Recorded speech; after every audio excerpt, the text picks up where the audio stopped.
Sudarlun, erosi kerungkiran di Kecamatan Bandar 2, Pidijaya selama 12 tahun terakhir semakin ganas hingga menyebabkan pemukiman warga ludes digerus air sungai. Erosi telah mengancam pemukiman dan sarana tempat ibadah masyarakat.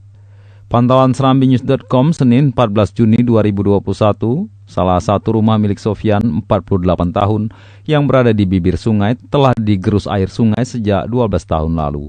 Kini lokasi kediamannya telah menjadi bantaran di tengah sungai tanpa jejak. Sofyan mengaku saat ini harus membangun rumah dengan kondisi serba terbatas di tanah milik orang tuanya yang lokasinya lebih jauh dari bibir sungai.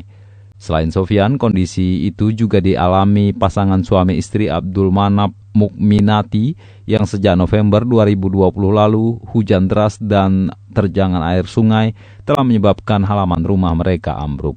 Kini kediaman Pasutri 3 anak itu hanya terpaut 3 meter dari bibir sungai. Warga mengaku cemas dan berharap pemerintah Kabupaten Pidijaya segera turun tangan untuk menangani tebing penahan sungai demi menyelamatkan hidup mereka. 11 kemarin. Ini digerus deh Ya. air ya. Langsung dibawa arus ya? Baru dibawa arus. Jadi sekarang pindah ke mana Pak? Pindah ke situ sebelah.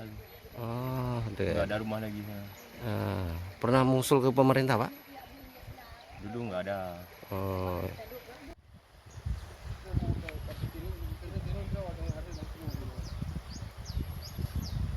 Dari Merdu, Idris Ismail, Serambi On TV.